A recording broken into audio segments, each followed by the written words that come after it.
Hey everybody, welcome back to another MSP Live Chat. I'm Jonathan Crow, Director of Content and Community at Ninja One.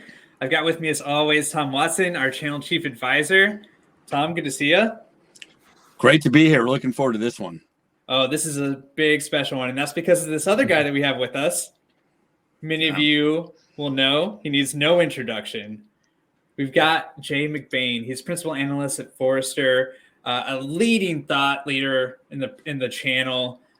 We had so many comments, Jay, when we announced that you're going to be joining us today, that they're so excited to see you here, that they've learned so much from you over the years of seeing your comments on the channel and being able to look from your vantage point and really point out key trends and predictions. And so that's what we're really excited to talk with you today, to see, hey, it's very easy to get in the weeds and to get stuck and putting out fires.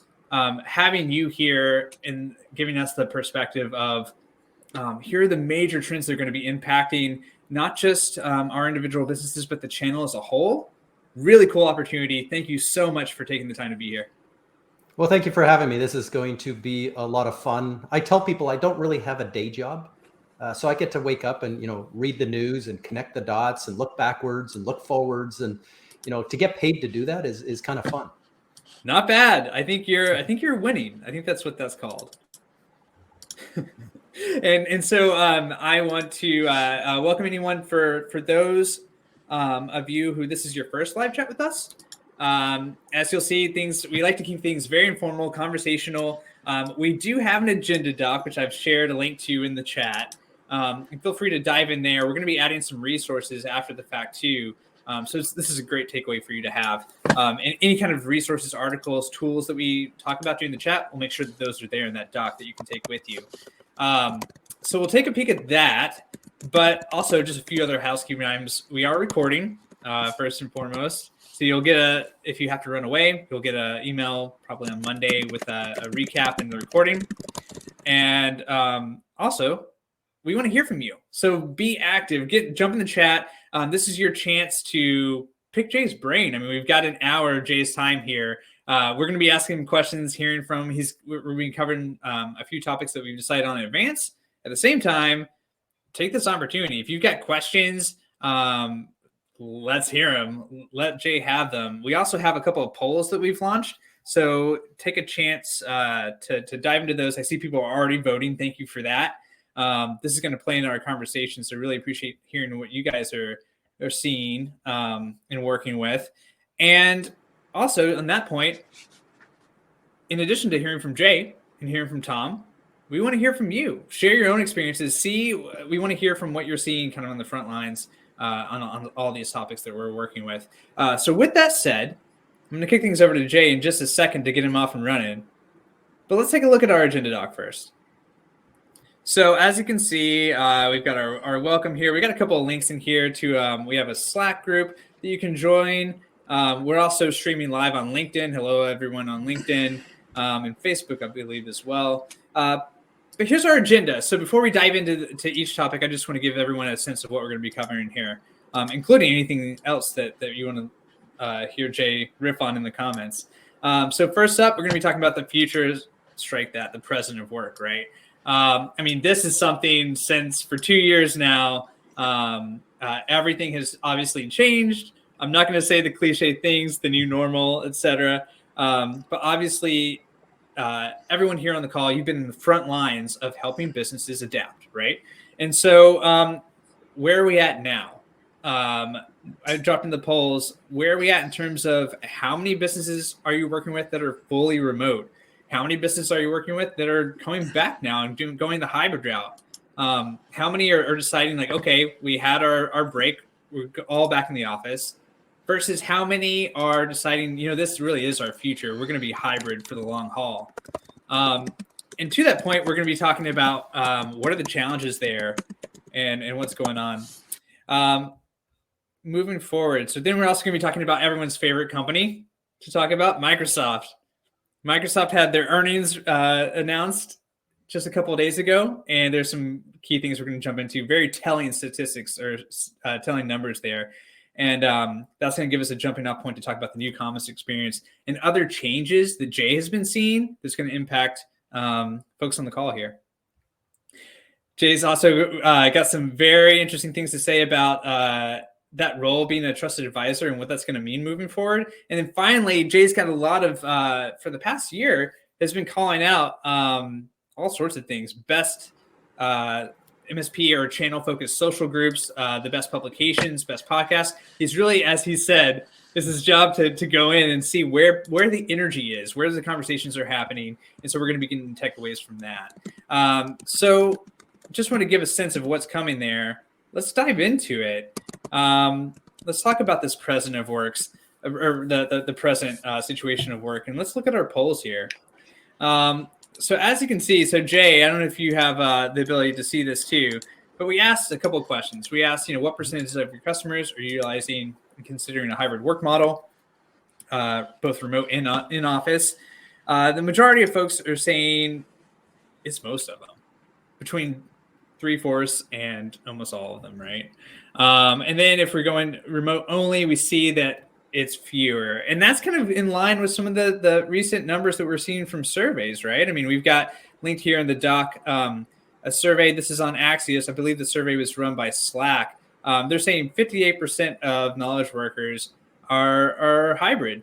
Back in May 2021, that was 46%. So maybe what we're seeing here is I don't know if I want to call it a correction, but I think, Jay, you kind of referred to this as like the pendulum swinging. And that first immediate reaction of like pandemic hits, people have to go remote only. Now we're kind of swinging back. And what I'm curious to hear about for folks on the call here, were there things when you were forklifting your clients up to the cloud, were there clients that kind of took things too far? Were there things that now you're kind of like bringing back down, or you're kind of like swinging things back the other way? And while we wait to hear from our audience there, Jay, what are you seeing there? I've got a quote from your colleague here. Let's see. We've got JP Gounder, also at Forrester, saying 1/3 of firms will fail at anywhere work because they won't redesign their processes around the model. Shifting to full-time remote work is actually easier to design than hybrid work because the latter ebbs and flows in different ways and requires the technology investments to support it. So there's a few things there that I think are pretty interesting. But yeah, what are your thoughts? I mean, we talked about in the lead up to this call, your view on this and that pendulum swinging.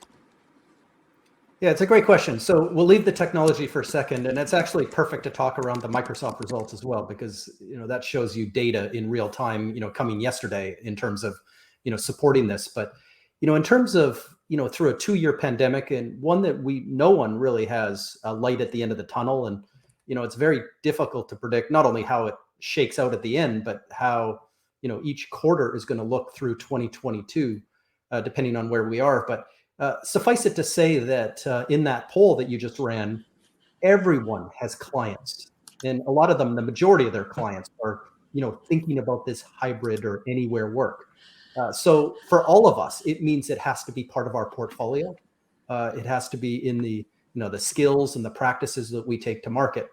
And I made a prediction, which I still think will come true, is that 10 years from now, when we look back on this stage, 30% of people will be in some sort of remote topology, residential style network that, we're going to be looking at the edge very differently. And we're going to be looking at work very differently. And, we'll look back to this stage at what the trigger of that was, but there's demographics on top of that. There's a bunch of employee experience and other kinds of processes and workflows, and obviously technology that layer on top of this. But, for us, it means, how do you take, at the edge today, which is a lot of consumer devices sitting on consumer networks, with very weak Wi-Fi passwords that you actually literally share the network with your neighbor at your front street, in a box that can be kicked open. There are just all kinds of things to think about, not just from security, but compliance and governance and support and how you think about that per user, per device charge going forward, and what it entails, and where you can make more money, and where you can map this out for customers in terms of where they can take it. Yeah, absolutely. I mean, the question with going back to that point about, hybrid being the tougher path here than remote only, because in a sense you're having to accommodate for different scenarios, right? And so I'm curious from your viewpoint. You mentioned security being an obvious one. Are there other areas that you're seeing where there's a lot of, I guess, they're the focal points for having to manage these hybrid environments? Yeah, I mean, there's layers of education and training for end users. Today we take, pretty basic security training, kind of antivirus, and we, all know kind of what phishing is now and not to click on things. And I mean, that basic education and training changes in anywhere work. And MSPs are really well skilled and well positioned, to be that trainer at large, using technology and things. When I talked about the compliance and the governance, we're starting to see around the world legislation and regulation starting to, catch up a little bit on, what companies need to be thinking about, to protect their customers' data, obviously protect their own data, and go to market. So like anything else, we spent the first year just making sure that this was functional, that this remote topology could work.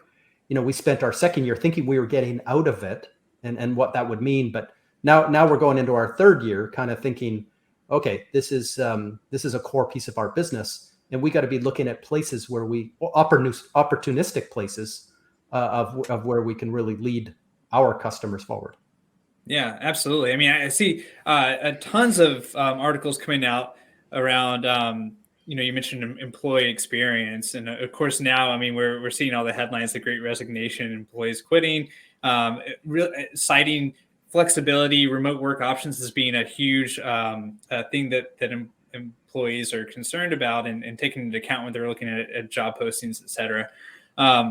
And all the discussion there of what does the office even look like, and what is the role of IT providers in making sure that these spaces are best utilized in a cost-effective, but also a way that's going to work well for employees who have very different expectations and needs, I guess, right now. Yeah, let me, as an analyst, let me share some numbers. This industry is pretty close to 22 years old. If you look at managed services, last year it delivered $212 billion of services, so absolutely significant. Almost 7 or 8% of the total tech market, what businesses and governments spend around the world. So absolutely significant. But the thing that happened right before the pandemic that we were talking about is, for the first time in 20 years at that time, the industry was going to drop below double digits in growth. We were starting to call like 9.4, 9.6% growth, which is a fantastic industry to be in. No one would shy away from that type of growth, but it was a little bit of a milestone that we were crossing. Well, guess what? The pandemic, now we're solidly in double digits. We're talking growth again in the 11.5% range. It says that, customers, whether it's a great resignation, whether it's this new residential style network, whether it's the skills they require and the cost to do all of this, the fact that managed services is a very rich option for them, is a very good option for them to go invest in. So this is good for all of us. And it just shows that, I don't see that double-digit growth rate again dropping off perhaps this decade. I mean, this is something where before the pandemic, 24% of customers in your city, in your town, in your region outsource some or all of their IT. And given everything else, I think that number is going to start to rise, throughout this decade, and maybe be a third of the market in the years to come. So it's goodness for all of us. Yeah, I mean, I think that's one of the things that jumped out when we were having our prep calls is, man, this is a great, the future is bright in a lot of ways. I mean, there's certainly some turbulence and things to watch out for, but I mean, opportunity is huge. And I think we're going to get in that too when we look at some of these numbers posted by some other integral players like Microsoft too, just the sheer amount of money that's moving around. And of course, what we can do to help our partners get more of that. So before we move on, just a question from the chat here. Ross, thanks so much for bringing this up. So he's mentioning that you've talked about RPA as an opportunity. And we're talking about, what are we talking about here? Robotic process automation. Is that the acronym that we're using here? And he's specifically mentioning UiPath as a leader in the space. So he's wondering if that's been updated since you last spoke. If you have any other thoughts there, does that tie into this conversation with the hybrid model, I suppose? And really, is it a space that MSPs should be considering and looking at? Yeah, it's a great question. So one thing I do every year, and I think what every MSP owner and entrepreneur should be doing, is go look at the 250 categories of technology, places inside and telecom, inside our broader scope of work, our industry. And I would stack rank the 250 based on growth, seeing where the client dollars are going. And you're just about to flash up, Microsoft numbers, and we've watched Azure grow at 50% every quarter now for 7 straight quarters. That's one that would have, jumped out at us. But guess what ranked number 1? RPA. And UiPath and Blue Prism. You've got Automation Anywhere. There's a whole industry there that's growing in the 70s. Last year, UiPath went public, and right off the first day was now a $30 to $40 billion company, which was a ridiculous valuation. But it's to say this no-code, low-code environment, this creation of bots to perhaps alleviate some of the great resignation, alleviate some of this remote topology. And guess what ended up happening later on? Automation became the number 1 spending area of your clients last year. More so than hyperscalers, more so than SaaS, more so than other growing industries. So I was watching that as a growth number saying, guess who runs their businesses as automation businesses? MSP. If you go again back 22 years and you look at that PSA and the RMM and all the tool sets and everything else, the reason this industry exists and the reason we can do it bigger, better, faster, cheaper than our customers can do it is automation.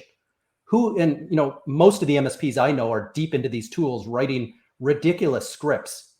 There's nothing different from those scripts than what your customers are trying to write, to get ahead of their competitors and stuff like that. So I saw MSPs on a Venn diagram overlap, perfect in terms of facing off this, great growth in these platforms. So I continue my opinion that I had last year and say that if you haven't dabbled into it or looked into it, looking into the platforms that your customer runs, you can go jump into Salesforce, for example, which I think 73% of your customers have it now. They have lightning bolts and lightning flows. You don't have to go hire a bunch of developers or coders. You can drag and drop and start helping them with some of their core business functions. The SAPs and the Oracles in ERP, the marketing automation platforms, all of these that sit out in line of business have these pretty robust tools at this point, internally with no code, low code, or externally with RPA type of tools. But it's throwing off ridiculous revenue and margins for companies like system integrators. Accenture is up to 450,000 people now, and they jumped on the opportunity first. I think MSPs are actually more skilled and closer to the customer, to go do this work. Yeah, so that's interesting. And Tom, I'd love to hear your thoughts on this too, because you mentioned Salesforce, for example. And I think that a lot of the MSP mindset when you hear tools is like, we're going to include this in our stack and basically just resell it, right? And that's for Salesforce, not really, I think, what you're talking about. You're talking about more of developing in-house expertise using Salesforce that you're farming out, including as part of your services. Is that right? Yeah. So let's talk about Salesforce. Yeah. They're recruiting 250,000 partners right now, and they shut down their resale program. So there isn't an opportunity to go in and resell Salesforce, which is interesting. But every dollar of Salesforce, which will soon be in about 4 years, $50 billion of Salesforce, and soon to be $1 trillion valued organization in my own mind. But outside of that, they kick out $6.19 of economic value for technology companies. And MSPs today have a low number of that multiplier, but with a focus on that, a focus on the technology, a focus on places to better implement and integrate and secure and drive compliance and data and automation. The ability to go get 200 or 300% of a Salesforce deal is within the grasp of the MSP community. And that's why the growth is at 11%, not 30%, which Salesforce is having, or at 50%, or 46%, which is Microsoft is showing. is that MSPs have yet to grasp that multiplier, the skills and the practices required to go hoover up those extra dollars. And those dollars all come in at 75% margins. I mean, it's ridiculous money being thrown around right now. I mean, that's great. Any thoughts on that, Tom? I mean, before we jump into, Salesforce, I'm sure a company that maybe not a lot of the folks on the call here are dealing with directly with their customers. Maybe I'm wrong. If you are using Salesforce or your clients are and you're helping them with it, definitely let us know. But before we go into Microsoft, which everybody is obviously dealing with, any thoughts on that, Tom? Working with Salesforce, or maybe even just like looking outside to try to get a sense of where the puck is heading, basically, and be involved with some of these tools and get in before a lot of the general, I guess, crowd is.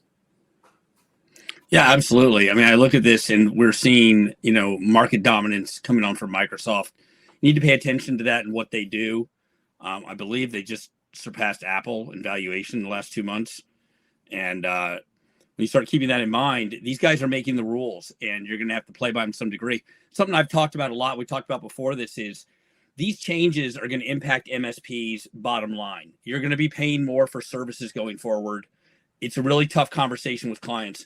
I can tell you a couple things. I believe in maximum transparency with clients. I believe in telling them what's coming down the pike, sharing them with them this news that's coming about, taking advantage of things like in your invoicing, that little notes area. Put a note in there. Hey, listen, want to let you know we're getting a price increase from Microsoft in X number of months, and that's going to be reflected on your bill. But knowing what these players are doing and how you can work with them is going to be advantageous to you, because we ultimately know that even though they're increasing prices, they're adding products, things are going up, they want to work with you. They're very dependent on the MSPs out there. And if you look into the programs they have and you find ways to work with them, it will profit you and it will be good for your customers as well. Well, thanks for that, Tom. And let's just jump right into Microsoft since we're going there. As we said, so, I mean, they announced their earnings just a couple of days ago, and man, these numbers, as Jay pointed out before the call, I mean, I was kind of staggered, but Jay was like, "Well, yeah, it's to be expected to some point." But I mean, just the size that we're talking about here is kind of mind-boggling. I mean, revenue $51.7 billion, increased 20%. I mean, they're going 20% at that level. Pretty insane. Net income $18.8 billion. They just shelled out 68 for Activision Blizzard, so there goes a big chunk of that. But I mean, look at these numbers. Where it's interesting to kind of dig into this and see where what's the big money drivers for them. Office 365 commercial revenue grew 19%. Azure, though, and other cloud services, 46%. Insane. Jay, you also mentioned keep an eye on their security. I didn't pull that number here, but that was one that jumped out to you. You want to talk about that a little bit? Yeah, absolutely. So, a quick take on the Microsoft numbers. That 20% growth for a $2.5 trillion company is ridiculous. It's also double the MSP growth. So I'd be looking at, obviously you see UCAS and Teams and you see areas, but once you start double clicking, you will see those security numbers, which many of us thought as, years ago, Microsoft is more of a consumer layer, antivirus layer security plugin. Well, if you read their security brief around their results, and they actually broke down the 7 layers of security that they're in, there are some incredible results there, and they're outgrowing. We watch 4,300 security companies. We watch 2,000 security companies that have channel programs. And they're on the upper edge of growth across that industry. So something to watch there. The other thing that jumped out at me is that, 46% Azure growth is the 7th quarter in a row of near 50% growth. It was like 51, 51, 50, 49, 48. I could take you back through the last 6 quarters. But what's happening, though, at this size of revenue, we're not talking about a zero base and just throwing off big growth numbers. Last year, the base of this number was 51% growth. So they're growing year after year after year, 50s on top of 50s, which I was going to go check some Wall Street data. I think that might be unprecedented for a business of that size. Yeah, it's absolutely insane. And let's stick with security for a second, because I mean, this is a topic that's come up on live chats in the past. Defender used to be kind of a punchline. it was what you got. And if your other security program, you weren't able to get it on a certain device, you're like, well, I got Defender, maybe that'll catch something. I don't know. But I mean, not anymore. It's become a huge player, and just seeing that evolve, and then everything they've done with, as you pointed out, expanding their security product line, and then having them all integrated together. I mean, it's a serious player. And I guess I'm curious about your thoughts about for MSPs, for the folks on our call specifically, as folks are keeping an eye on these things, and as folks are looking at co-managed opportunities and looking to get into bigger companies, do you think they're going to be running into more and more of Microsoft? And what does that mean for them when they're used to selling some of these other third-party security products? Well, I definitely do. And this surface area, continues to increase literally every day. And when you look at the edge, and whether it's a server-based edge, a client-based edge, you look at Internet of Things and all the other devices, turning online every day. Microsoft has a significant technology stack at the edge, not only at the core operating system, but at the application layer, both on productivity side as well as business application layers. And then that forces right into the cloud, where again, they have a significant cloud presence. So multi-cloud, hybrid cloud, and everything in between, right to the edge in terms of security. Microsoft is very well positioned, and obviously has, which we just saw an acquisition last week of a gaming company for $70 billion. They have probably the biggest checkbook at the moment to fill in any gaps in security as well. Yeah, I mean, Dennis raises a great question. He's asking, have they been focused on SMB or enterprise? I mean, obviously the answer is enterprise, right? Like a lot of their more robust products are still locked behind E5 and E3 licenses. But it does seem, I mean, we have Windows Defender for endpoints, some other things. Things are starting to roll downhill. Jay, any thoughts around that? I mean, is that kind of the general thing that you've seen? Is that enterprise functionality flowing downhill to SMB market? Well, absolutely. And here's something that Microsoft's always had that other companies don't. Microsoft got their start, by the way, in SMB. Back in the day, and I worked for IBM for 17 years. IBM was the enterprise player, and Microsoft was that little toy PC that you ran in 1982. The fact of the matter is they grew out of SMB into mid-market, and obviously are the de facto enterprise leader today in software. But they haven't lost a lot of that DNA. The 470,000 partners they have around the world, you continue to be partners. And what's more interesting, last year they announced 400 new partners joined Microsoft every single day. It's just an unbelievable number. I don't know how you onboard 400 new partners a day, but it's to tell you that every customer of theirs is becoming a partner. Every company in every industry, 78% of digital agencies are now tech services companies. 81% of accountants are now tech services companies. So everybody from everywhere is streaming in, and we get to watch that baseline just at Microsoft's program growth.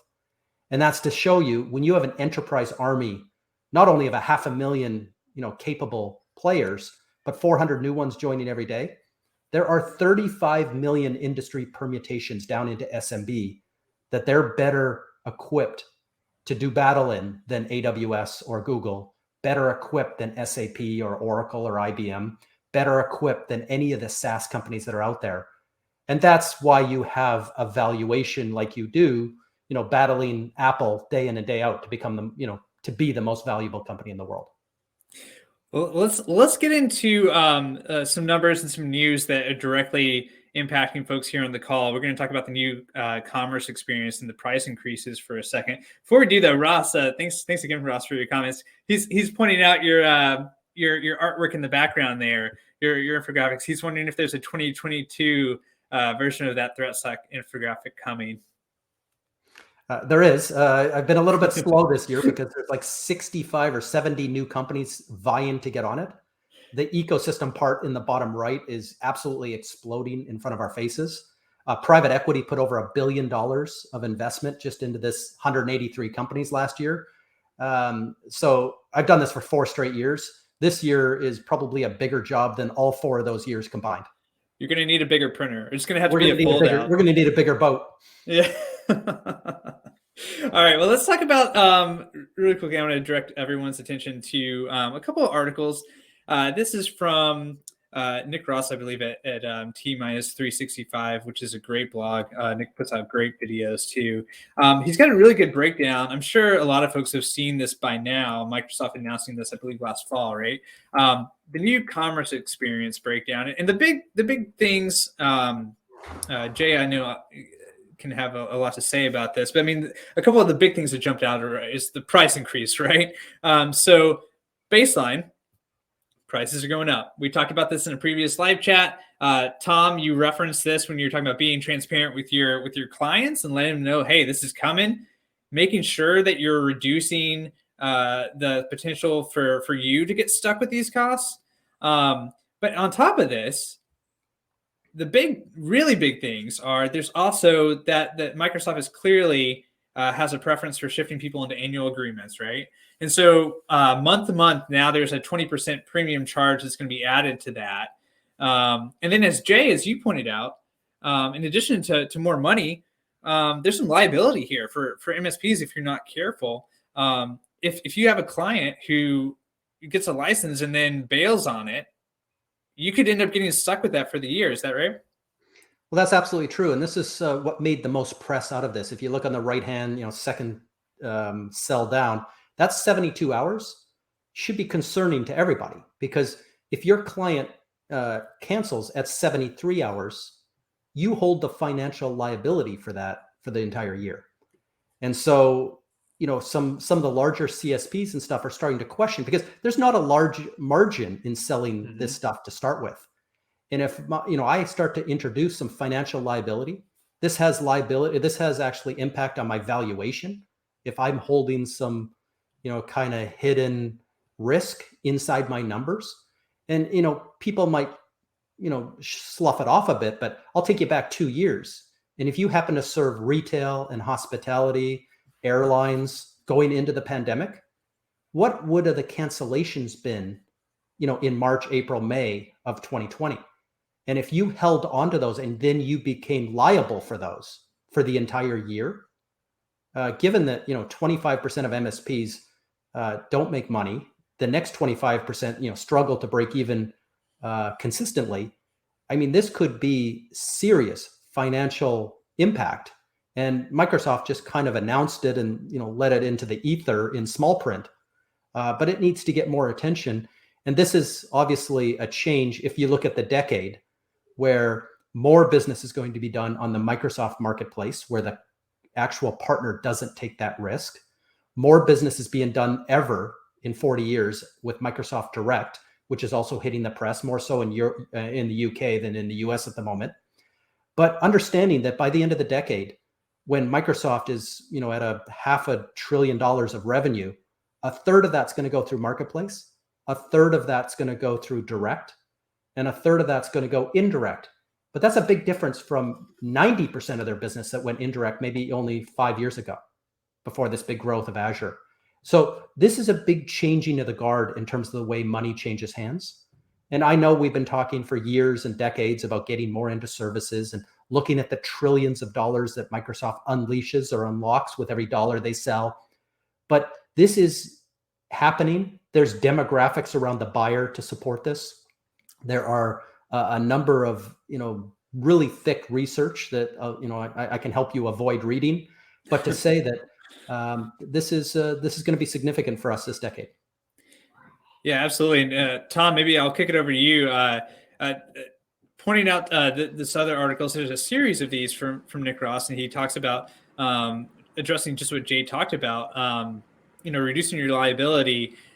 He also brings up the point of like, hey, this monthly versus annual thing, don't be so quick to think that maybe just because monthly is the extra 20%, that may be the option that you want to stick with, especially if you have clients that have seasonal workers, because you don't want to get stuck with that annual fee. And so it could end up being a situation where even within the same client, you've got users that have monthly and users who have annual. So things could, in addition to just adding a whole nother complexity. And so there's this article. There's also another one that kind of addresses that of like, okay, hey, what are the recommendations for sorting all this stuff out in your PSA so it's not a complete nightmare, and addressing these in your contracts too. Tom, I mean, you have talked a lot about how MSPs can get their managed services agreements out, what they need to do to make sure that they're protecting themselves. Any thoughts there, or anything that you would say in terms of like addressing this with clients and maybe even getting involved in contract language? Yeah, absolutely. I mean, looking at this, it's like you need to be very aware of how Microsoft is changing the game. And from what Jay has put up forth here, we've always, as MSPs, Microsoft's been a big part of it. We're reselling their products at some level, almost always. And it looks like their dominance over MSPs is going to increase, and the controls on them is going to increase too. And it just goes back to what I was talking about earlier. You've got to be this transparency, but also you got to protect yourself. So you need to really dive into things that like Jay is putting out there in the media about this. You need to dig deeper and look at those terms of service. You need to then make sure whatever they're requiring of you in terms of cancellations, in terms of extra fees, whatever you're going to pay, that you pull that language over and you put that into your contract, have an attorney review it, make sure they see that those original documentation from Microsoft so that you're protected. And then when you do your QBRs, when you do your invoicing, when you do the monthly reports you kick out, include little notes about what this is going on, even include some of these articles. Because if you give your clients the knowledge of what you're getting hit with, and then also remind them of how important these tools are that you are giving them, they're going to understand when you have to change your contract or increase your prices. And that's the most important thing, that transparency coming through at every level. Yeah, I would also say that there's a financial aspect to this. The insurance industry would look at this problem and think of, they would quantify it. Lloyd's of London would walk in and say, well, let's look at industry history. Let's look at the customers you serve. Let's look at, big data and come back with a number. Your credit card swipe costs 3%. Part of that is protecting against fraud. Part of that's protecting against, bankruptcies and non-payments. And, there's a number that goes against this. And we haven't thought about this, but your contract may have a percentage, which basically either pays your insurance, if there happens to be insurance that protects against this in the future, or that actually protects yourself. If you do have to carry the bag for a small set of your customers that do cancel, you're going to have to spread this across everyone if the risk is changing hands. Oh man, thanks for that, Jay. And I mean, obviously, this is a big one that touches on everything. We've got Dennis pointing out that they've already created policy, and Tom's all over it. I want to hear more from Dennis about monthly only for Microsoft licenses. Dennis, curious, what percentage you're talking about with your clients, if you're doing that across the board or if it's targeted. Yeah, good, but good on Dennis for being proactive and acting on this quickly. We also got Andrew chiming in now too. Well, one more thing I'm going to add here, though, is Microsoft is important to all of us, but it's also the tip of the spear. I'll remind you that every relationship you have from the client server era, whether that's relationships with HP or Dell or Cisco or IBM or Lenovo, all the way down the list, Nutanix, everyone is falling over themselves to announce 100% all-in subscription consumption models.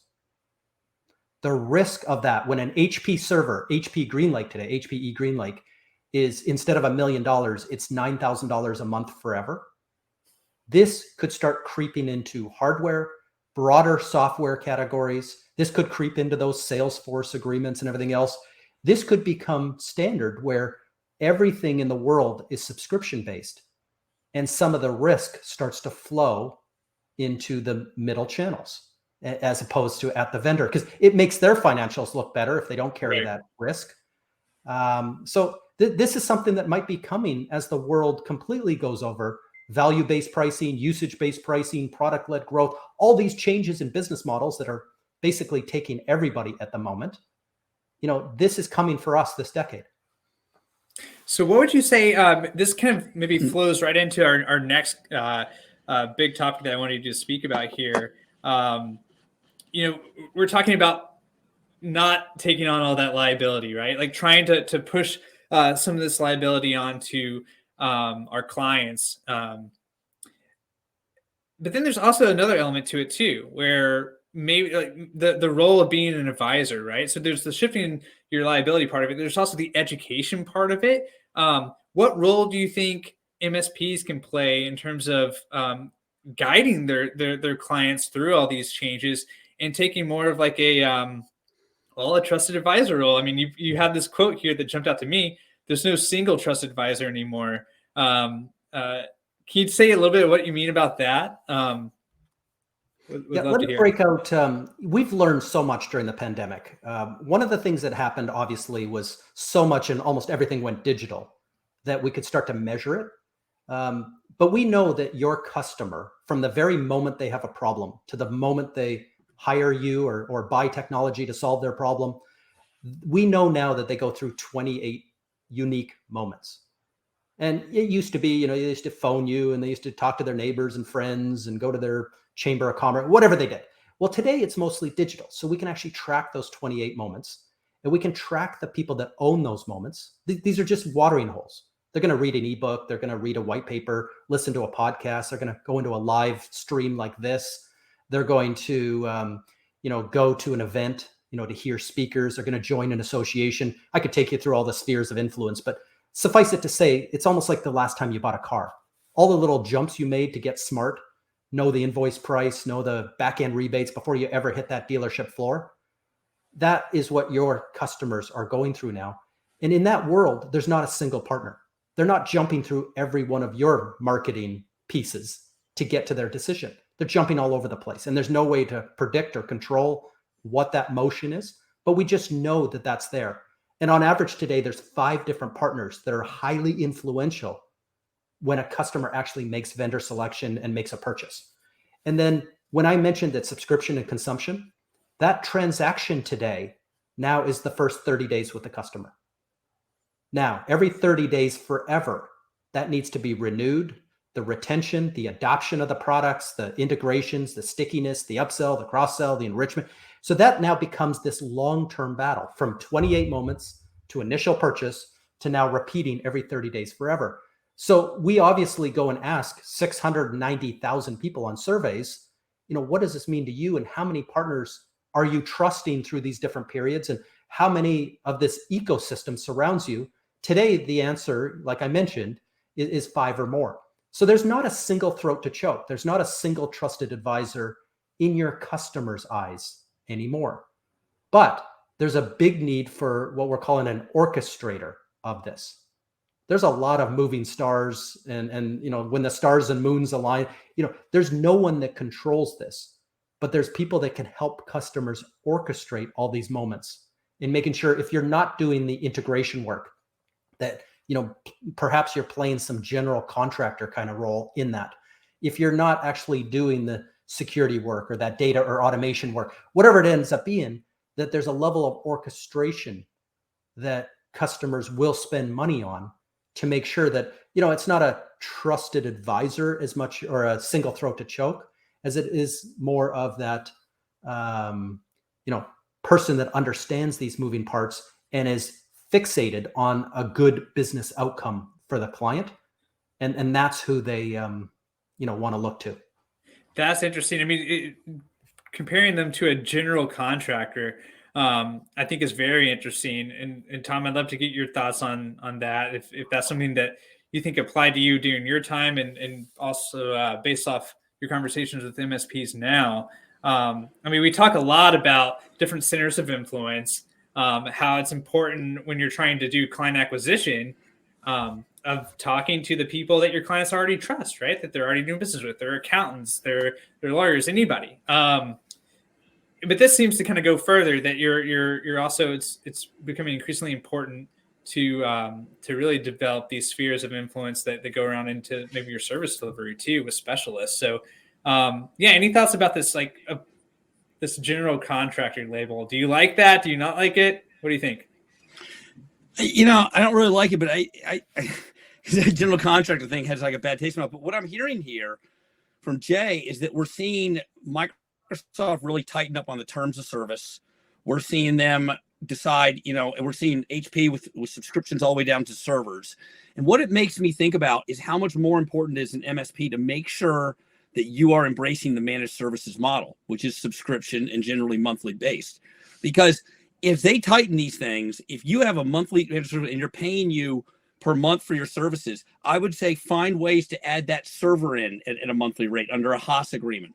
Find a way, you're rather than charge project hours separately, try to roll it all into one monthly rate so that you are kind of mirroring the way that you are being billed for things.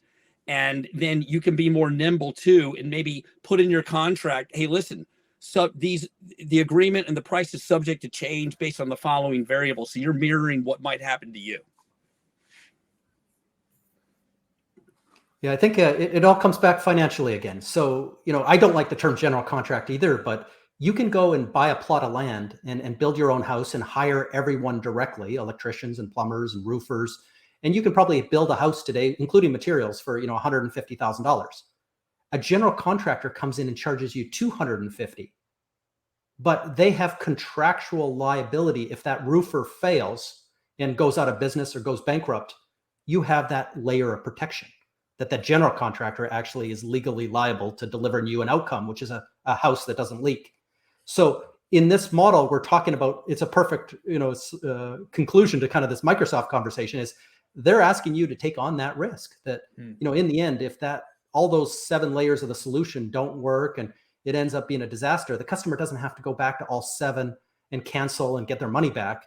They can go back to the orchestrator and say, if they're taking on financial risk, I just hope you're charging an extra $100,000 to play that role of orchestration and to hold the risk and compliance and legal risk as well in that. So very important nuance here as we go into subscription consumption, and customers are looking at this differently. Absolutely. Guys, this is kind of flown by, and we've just got 10 minutes left. So if there's any other questions that folks in the audience have for Jay, if you want to pick his brain about anything, now's the time to do it. That said, I also want to close out with the last subject that we wanted to touch on, which is kind of going into this expanding, number of different partners and spheres of influence. And that goes into your takeaways from doing all this review, where you're seeing, man, these lists that you have up, I'm going to pull this up here. Because just the title alone will give you a sense. The top 59 channel media outlets, the top 143 social media groups, best 100 channel podcasts, which Tom and I had one on there, which is great to see. But when you see these numbers, I mean, like my mind immediately goes to, it just seems like there's more and more and more of these different groups out there. It's what we're seeing in media overall, right? It's no one's watching, 4 main prime network channels anymore. Everything's extremely fragmented. I'm interested in that from a marketing perspective and what it means for getting in touch and being in conversations, getting awareness with your client base or your prospect list. But in a broader sense, Jay, were there any big takeaways as you've been putting together these lists that you think would be interesting to talk about? Yeah, I want to first of all remind people every time I do one of these lists that the channel isn't this, holistic, thing that sits under an umbrella. It is the most decentralized industry on earth. We don't have to go pass a bar exam. We don't have to go get a license to be a doctor. Just from a professional point of view. And I know that there's, people working on this right now, but, suffice it to say that this is wonderfully complex, almost like the internet and all the technology we work on. This industry itself, with the 1 million+ partners that I look at on the Venn diagram above my shoulder, and all the people flooding in as software is eating the world, all the levels of distribution and layers that come in there, the 35,000 vendors that have channel programs today, the 35 million ways that we can pave a last mile for a customer. You start adding these up in a calculator, you get to an error.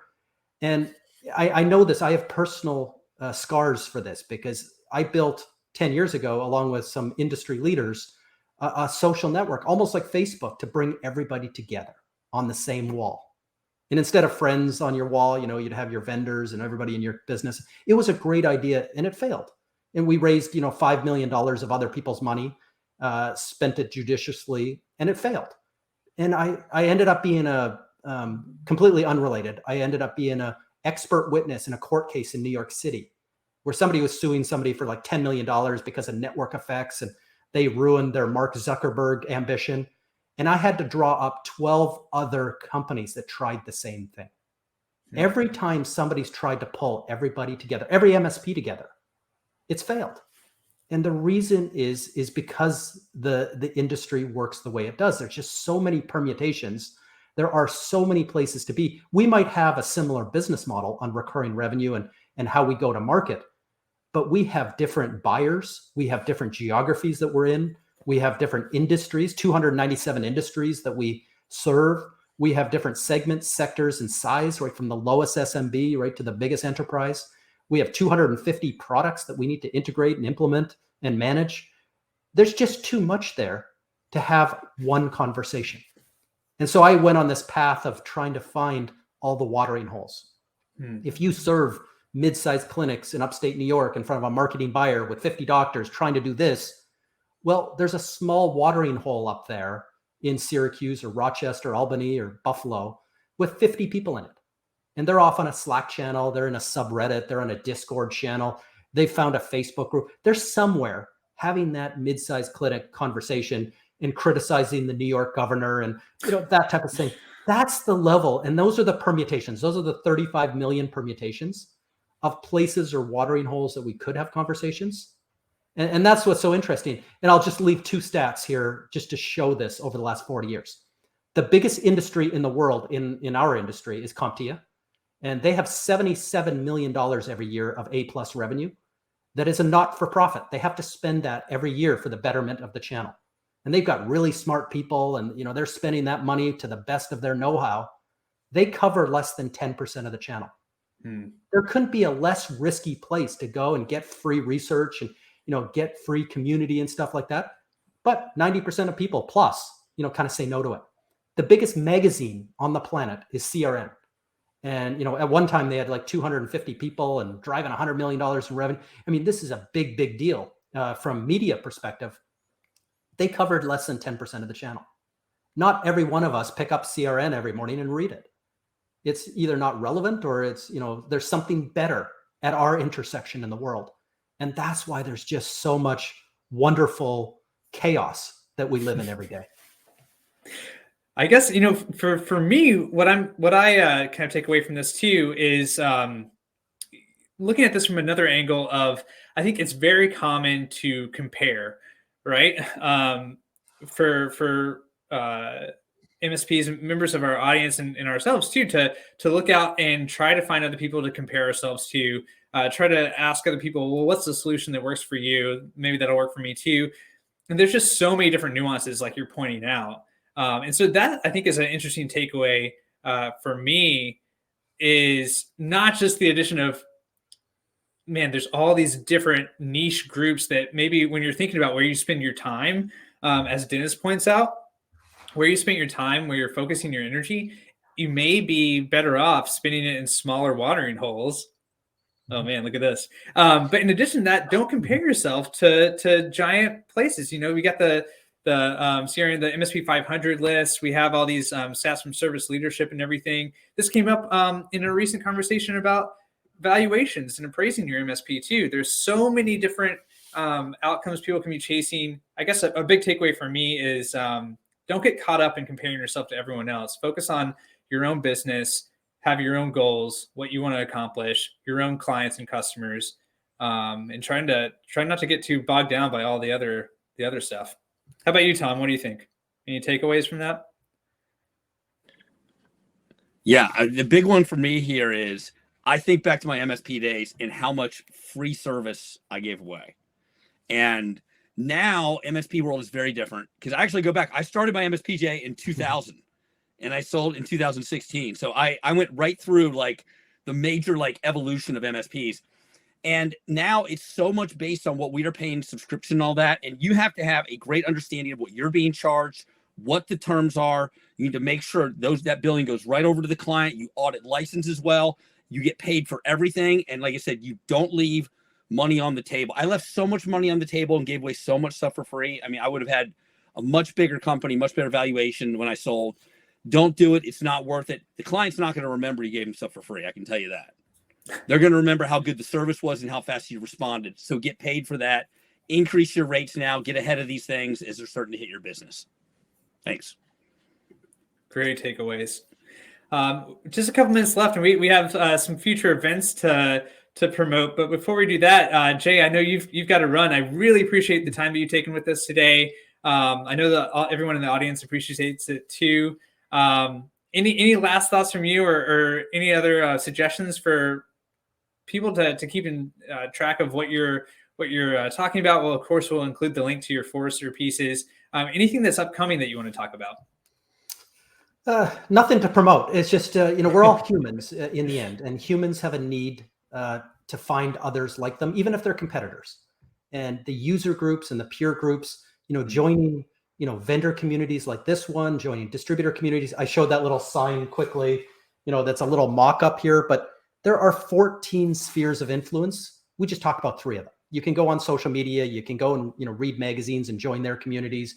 You can go and listen to podcasts, but there's 11 other, big spheres of influence. And all it is all of us. And, maybe soon in the metaverse, we're all going to, virtually, sit at a table together. But the fact of the matter is we're trying to find people like us facing the same challenges professionally and personally that we're all going through. And in the end, that's what makes up a career, that, makes a successful company and makes a really successful industry. Well, Jay, thank you for that. And thank you for everything that you do. It's great to get your insights and your viewpoints. Really a pleasure to have you on. So thank you so much again. Thank you. All right. And so we'll let Jay go. And Tom, before we close it out here, I just want to close it out by going back to our agenda doc and comment on something that's upcoming. So for folks who are regulars, that we usually host the live chats every other Thursday. We're going to take a little bit of a break this time. We're going to go 3 weeks out. So our next event is going to be more along the lines of our Festivus event. If you join that, our IT horror fest that was back around Halloween. We're going to do something around Valentine's themed, and we're putting together a really cool event. We're going to have great guests. We're going to have some big prizes that you can win. We're going to be sharing tools that we love. We're going to be having a lot of fun, and that's going to be on Thursday, February 17th. At 1 p.m. Eastern. So we'll make sure that we include details where you can sign up and register for that in the email that you'll get in a couple of days. That'll also have a recap of this live chat, recording, all that good stuff.